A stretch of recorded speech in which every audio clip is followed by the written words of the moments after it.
प्रिय दर्शकों नमस्कार। अरुणिका ज्योतिष में आप सभी का हार्दिक स्वागत है। देखिए, गत दिवस मैंने ग्रहों का जीवन में प्रभाव यानी ग्रहों के भी एक विशेष वर्ष होते हैं और जब उनका वह समय आता है, वह वर्ष आते हैं तो वो आपके जीवन की आयु के वर्षों में अपना शुभ या अशुभ प्रभाव देते हैं। आज हम बात करेंगे जन्म कुंडली के जो 12 भाव रहते हैं, प्रत्येक भाव भी आपके जीवन में अपने विशेष वर्षों में शुभ या अशुभ प्रभाव देता है। अब कुंडली के जो 12 भाव हैं, आप देखिए, पहले भी मैं बता चुका हूं कि कुंडली में 12 घर होते हैं, 12th हाउस कहलाते हैं, जिनको हम भाव भी कहते हैं। तो जैसे पहला भाव माना गया है, इसको जो केंद्र भाव कहलाते हैं, 4, 7, 10। इसमें पहला भाव जो एक है वो लग्न भाव होता है, दूसरा भाव ये हो गया, तीसरा हो गया, चौथा हो गया, पांचवा हो गया, छठवां हो गया, सातवां हो गया, आठवां, नौवां, 10वां, 11वां, 12, यानी 12 भाव होते हैं। अब 12 भाव जो होते हैं, पहला भाव जो है, समझिए कि जातक वो स्वयं है।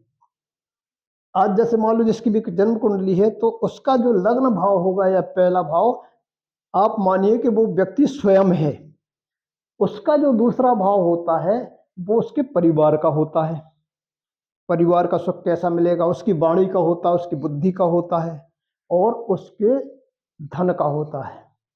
जब वो तीसरा भाव उस व्यक्ति का, देखिए, इसी से संबंधित है, यानी व्यक्ति आप हैं और आपसे ही संबंधित सारे भाव हैं। तीसरा भाव होता है उसके छोटे भाई बहनों का, पराक्रम का भाव होता है। उसका पराक्रम कैसा, उसके छोटे भाई बहनों का सुख कैसा मिलेगा। इसके बाद जब चौथे भाव पे आते हैं तो समझिए उसके सुख का भाव आ गया, उसके माता के सुख का भाव आ गया, उसके भूमि भवन घर वगैरह आदि के सुख का भाव आ गया, यानी सारी जितनी लग्जरियस लाइफ है, समझे, वो चौथे भाव से उसको प्राप्त होगी या नहीं होगी। जैसे भी यहाँ ग्रहों की स्थिति होगी तो घर का भी सुख मिल सकता है, माता का सुख मिलेगा, भवन का सुख मिलेगा, सब कुछ। यानी इसके बाद आ जाता पांचवा भाव। पांचवा भाव संतान का भाव है। यहाँ से संतान के विषय में विचार किया जाता है, साथ ही विद्या, बुद्धि, प्रेम संबंध, इसके विषय में भी विचार किया जाता है। इसके बाद छठा भाव जो है, छठा भाव रोग ऋण और शत्रु का भाव है। ये सेवा का भी भाव है। इससे ये पता चल जाता है कि कोई व्यक्ति किसी, मान लो, बड़े इंडस्ट्रियल फैक्ट्रीज में या कहीं वो नौकरी कर रहा है, सेवा कर रहा है, या कोई सरकारी नौकरी भी कर रहा, तो भी इस भाव से देखा जाता है। तो लेकिन ये भाव रोग ऋण और शत्रु का भाव है, बीमारियों का भी भाव है। इसके बाद आ गए सप्तम भाव, ये दाम्पत्य सुखों का भाव है, जीवन साथी का भाव है, पत्नी का भाव है। इससे पूरे दाम्पत्य सुख के बारे में विचार किया जाता है। इसके बाद आ गए अष्टम भाव, जी आयु और मृत्यु का भाव है। 6, 8, 12 भाव खराब माने गए हैं। नौवां भाव जो आपके भाग्य का भाव है, धर्म का भाव है, पिता का भाव है। इससे आपका भाग्योदय कब होगा, आपका भाग्य कैसा है, आप धर्म के प्रति कितनी आस्था रखते हैं, आपके पिता के संबंध में विचार किया जाएगा कि पिता का सुख कैसा में रहेगा, पिता का सुख कब तक मिलेगा, आदि सभी बातों का विचार किया जाता है। 10वां भाव आपके कर्म का भाव है। इससे आप कौन सा कर्म कर रहे हैं, इससे आपको किस रोजगार की भी प्राप्ति हो सकती है, या आप कोई नौकरी वगैरह करते हैं तो कौन सी आप नौकरी में आप सफल होंगे, आदि सभी बातों का विचार 10वें भाव से किया जाता है। कर्म भाव है, जो आप कर्म कर रहे हैं, और जो कर्म कर रहे हैं तो 11वें भाव में उसका फल मिलता है। इसलिए ये आय लाभ का भाव माना गया है, क्योंकि आपको जो कर्म कर रहे हैं उससे आपको कितना लाभ मिल रहा है, उससे आपको कितनी आय की प्राप्ति हो रही है, आपकी इच्छाओं की पूर्ति हो रही है या नहीं।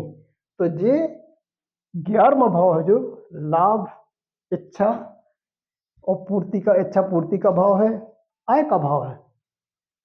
इसके बाद 12वां भाव आ गया, तो 12वां भाव आपके व्यय का भाव है। अनावश्यक व्यय कहाँ हो रहे, विदेश का भाव भी है। हो सकता है कि आपको विदेश में निवास करने का योग बने, या विदेश प्रवास का योग बने, या विदेश में भ्रमण करने का योग बन जाए, तो 12वें भाव से किया जाता है। दूसरी बात है सैया सुख, आपका दाम्पत्य सुख कैसा रहेगा, पत्नी का सुख कैसा मिलेगा। साथ ही आपको कोई भी अगर रोग दोष या कोई व्याधि होती है तो अस्पताल में आपका ये अस्पताल का भी भाव है, इससे अस्पताल के खर्च में कितनी वृद्धि होगी, अस्पताल कब या किस स्थिति में जाना पड़ेगा, आदि सभी बातों का विचार अपन 12वें भाव से करेंगे। तो चलिए आज हम लेकिन मुख्य रूप से जिस बातों को बता रहे हैं वो है कि कुंडली का प्रत्येक भाव अपने विशेष वर्षों में आपके जीवन के किसी भी वर्ष में शुभ या अशुभ फल देगा। अब उदाहरण के तौर पे अगर हम लेते हैं तो आप देखिए कि जैसे पहला भाव है ये, अब पहला भाव है तो ये कब आपको विशेष प्रभाव देगा, 31 से 33 वर्ष की आयु में। यानी जब 31 से 33 वर्ष की आयु रहेगी, अगर मान लो यहां पर कोई शुभ ग्रह बैठा है, इसका कारक सूर्य है, सूर्य से भी अपन इस भाव का विचार करते हैं। अगर मान लो यहाँ कोई शुभ ग्रह बैठा है, गुरु बैठा है, शुक्र बैठा है, बुध बैठा है, तो शुभ ग्रह है तो समझ लीजिए ये भाव शुभ रहेगा। इस पर किसी पाप ग्रह की दृष्टि ना हो। पाप ग्रह की दृष्टि जैसे चंद्र, मंगल, राहु, शनि, अगर कहीं से भी अगर इस पे जैसे शनि की दृष्टि मान लो तीसरी दृष्टि पड़ गई, क्योंकि शनि की 3, 7 और 10वीं दृष्टि होती, अगर यहाँ शनि बैठा है तो 7वीं दृष्टि पड़ेगी। यहाँ से अगर अपन ले तो यहाँ 7वां आता, 7वीं दृष्टि पड़ेगी।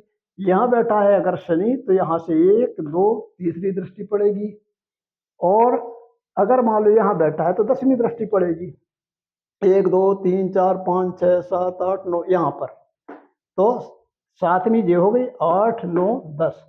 यानी शनि अगर यहाँ बैठा है तो उसकी दृष्टि पड़ेगी, यहाँ बैठा है 7वें भाव में तो दृष्टि पड़ेगी, या यहाँ बैठा है तो भी उसकी दृष्टि पड़ेगी। तो ये पाप दृष्टि नहीं पड़ना चाहिए। अगर मान लो पाप दृष्टि नहीं पड़ रही है तो समझिए कि आपको प्रथम भाव का जो फल है वो पूरा मिलेगा। अब प्रथम भाव से क्या अपन देखा जाता है, आपका शारीरिक गठन, आपका स्वास्थ्य कैसा है, ये सब चीजें यानी देखी जाती हैं। आपका सुख दुख, उच्च शिक्षा आदि के बारे में आप प्रथम भाव से ही विचार करते हैं। अब अगर अपन इसके बाद, मैं शॉर्ट रूप में बता रहा हूं क्योंकि बहुत लंबा हो जाएगा वीडियो, समय ज्यादा लगेगा। इसके बाद दूसरे भाव में आए, यानी ये आपका कुटुंब का भाव है, आपकी कुटुंब के सुख का भाव है, आपके धन संग्रह का भाव है, आपकी वाणी का भाव है। जब 34 से 36 वर्ष की आयु होगी तो आपके ऊपर समझिए कि दूसरे भाव का प्रभाव पड़ेगा। अब दूसरे भाव का जो प्रभाव पड़ेगा वो अच्छा पड़ेगा या बुरा पड़ेगा, वही स्थिति आएगी कि अगर यहाँ कोई शुभ ग्रह बैठा है, गुरु बैठा हो, बुध बैठा हो, शुक्र बैठा हो, चंद्र बैठा हो, तो ये क्या है, शुभ ग्रह माने गए हैं। चंद्र, बुध, गुरु, शुक्र अगर ये अच्छी स्थिति में और शुभ स्थिति में बैठे हैं तो दूसरे भाव में शुभ ग्रह अगर हो तो वो भाव शुभ हो जाता है। लेकिन अगर यहाँ पाप ग्रह बैठ जाए, चंद्र, मंगल, राहु, शनि या सूर्य भी बैठ जाए, ये पाप ग्रह माने जाते हैं। या इनकी कहीं दृष्टि पड़ जाए, या मान लो इस भाव का जो भी स्वामी होगा, सपोज करो, कोई जरूरी नहीं है कि यहाँ कौन सी राशि है, जो भी राशि होगी यहाँ उसका भी जो स्वामी होगा, मान लो यहाँ सपोज करो कि दूसरी राशि आ गई, यहाँ 1 है और यहाँ जो दूसरी राशि पर पड़ गई, तो दूसरी राशि का स्वामी कौन होता है, शुक्र, क्योंकि दूसरी राशि वृषभ राशि है। तो इसका स्वामी शुक्र अगर मान लो कहीं नीच का बैठा हो, यानी कन्या राशि में कहीं भी बैठा हो, इसलिए हमने ये लिख दिया कि कौन सा ग्रह किस राशि में उच्च होता है। जैसे हमने शुक्र को लिया तो ये मीन राशि में उच्च का होता है, लेकिन कन्या राशि में नीच का। अगर मान लो 2, 3, 4, 5, 6, अगर मान लो शुक्र यहाँ 6 यानी कन्या राशि में बैठा हो, है इसका स्वामी, लेकिन बैठा कहाँ है, कन्या राशि में, तो वो नीच का हो गया, तो यानी ये भाव अशुभ हो जाएगा। तो जिस भाव का अपन विचार कर रहे हैं, सबसे पहले वहां देखो कि कौन सी राशि है, किस नंबर की राशि है, उसका स्वामी जो है अगर वही बैठा है तो शुभ है। और अगर मान लो उसका स्वामी कहीं नीच राशि में बैठा है तो अशुभ हो गया, पीड़ित हो गया। अगर उच्च राशि में बैठा है तो समझिए कि उस भाव को बल मिलेगा। तो हर भाव से यही देखा जाता है कि वो भाव शुभ होना चाहिए। तो दूसरे भाव का जो प्रभाव पड़ेगा वो 34 से 36 साल की एज उम्र में निश्चित तौर पर पड़ेगा। अब दूसरा भाव किसका है? कुटुंब का है। आपको कुटुंब का सुख मिलेगा। अगर सही आपका ये शुभ भाव है तो जैसे ही आपकी एज 31 से 34 वर्ष होगी, 34 से 36 साल की उम्र में आपको परिवार का पूरा सुख मिलेगा।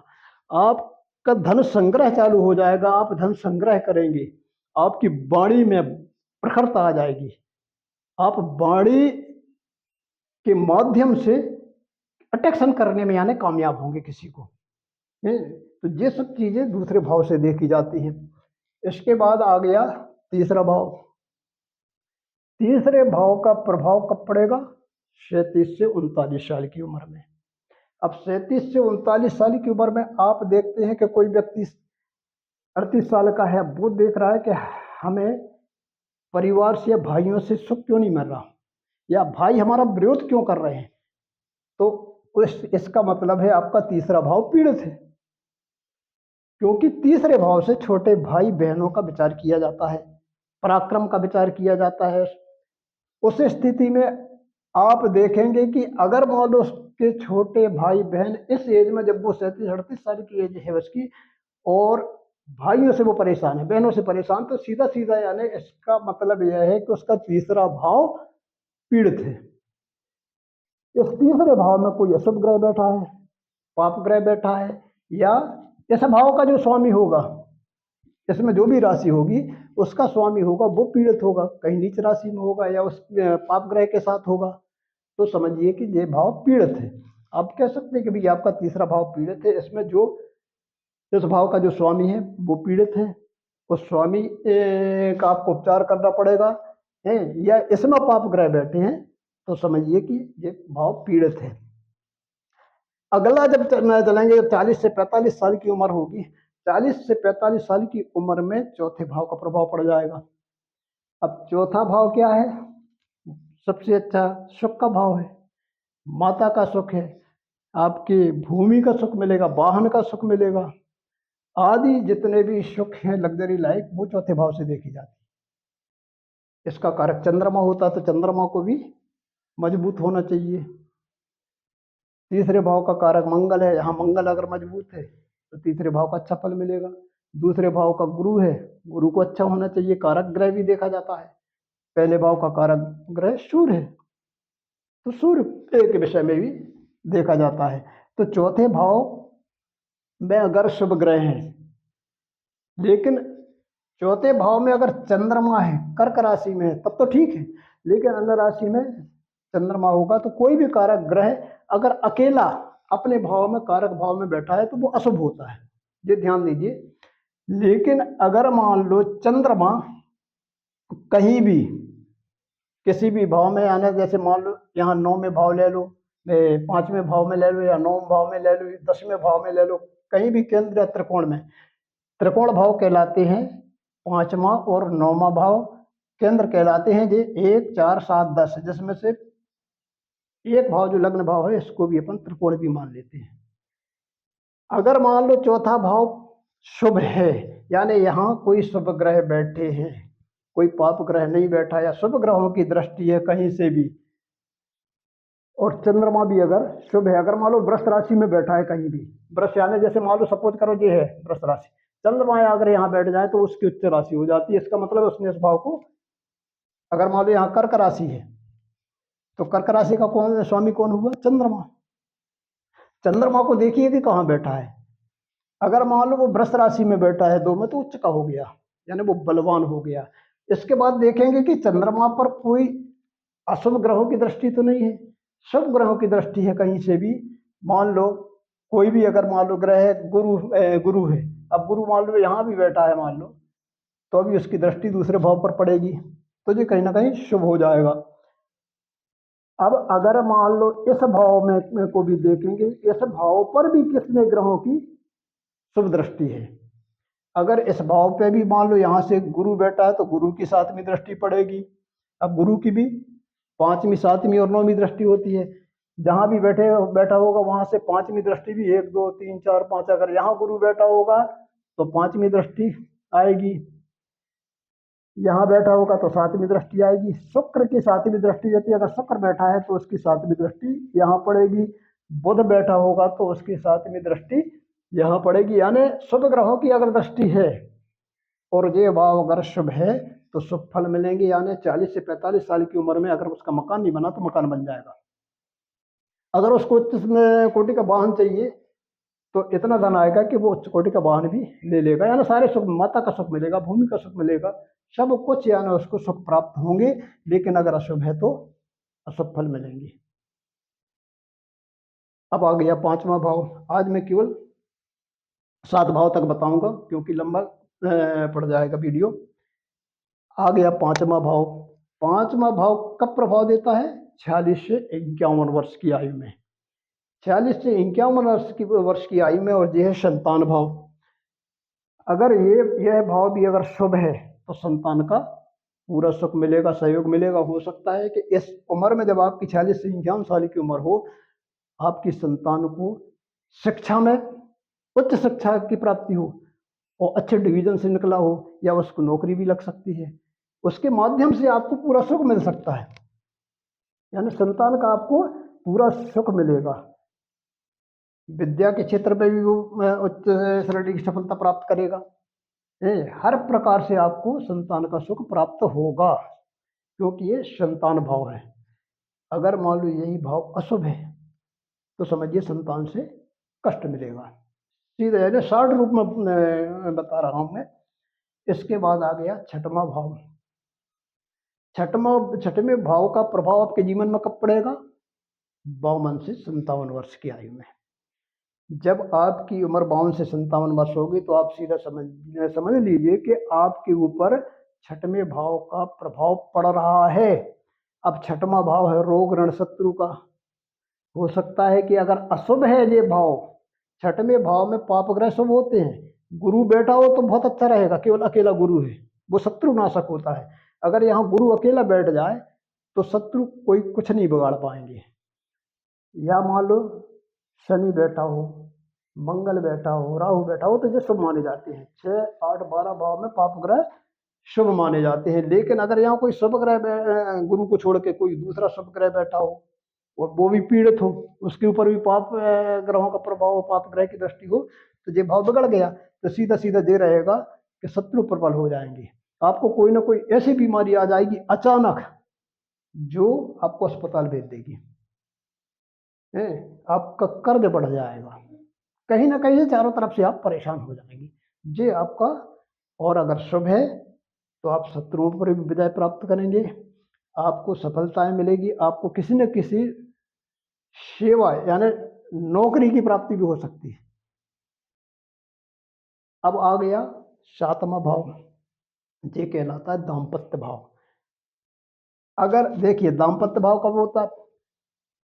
पहली बात तो ये, जब शादी होती है, शादी के बाद वो चलते रहता है। लेकिन वास्तविक यानी परिवार का दाम्पत्य का सुख तब समझ में आता है जब बच्चे भी बड़े हो जाते हैं, बच्चियों की शादी हो जाती है। उस समय पति पत्नी, उस परिवार का सुख कैसा मिल रहा है, बच्चों का कैसा सुख है। तो दाम्पत्य सुख 58 से 65 वर्ष की आयु में मिलता है। 58 से 65 वर्ष की अगर आयु है तो इनमें से आप देखिए कि कहीं ऐसा तो नहीं कि पत्नी को बीमारियां लग गई, कोई ना कोई कष्ट उसको हो रहा है, उससे आप परेशान हैं, या आप 58 59 साल की एज है, आप स्वयं परेशान हो रहे हैं, आपको कोई परिवार का अच्छा सुख मिल रहा है, आपको पत्नी के माध्यम से सुख मिल रहा है, बच्चों का भी सुख मिल रहा है, सब कुछ हो रहा है, यानी आपका दाम्पत्य जीवन अगर सुखी है तो समझिए कि यहाँ शुभ ग्रहों का प्रभाव है। अन्यथा अगर अशुभ ग्रहों का प्रभाव होगा तो आपका दाम्पत्य जीवन अशुभ हो जाएगा, पीड़ित हो जाएगा, कहीं ना कहीं से परेशानी का कारण बन जाएगा। आज मैंने केवल 7वें भाव तक, 7वें भाव तक के ग्रहों में भावों का प्रभाव कि आपके जीवन में किस वर्ष में विशेष प्रभाव पड़ेगा उसके बारे में बताया। क्योंकि वीडियो लंबा हो रहा है। कल मैं 8वें भाव से लेके 12वें भाव तक के जो विशेष प्रभाव है जीवन में, उसके बारे में अपन चर्चा करेंगे। तब तक के लिए आज की वीडियो को यहीं समाप्त करते हैं। धन्यवाद। कृपया वीडियो को सब्सक्राइब करें और लाइक करेंगे। बहुत बहुत धन्यवाद।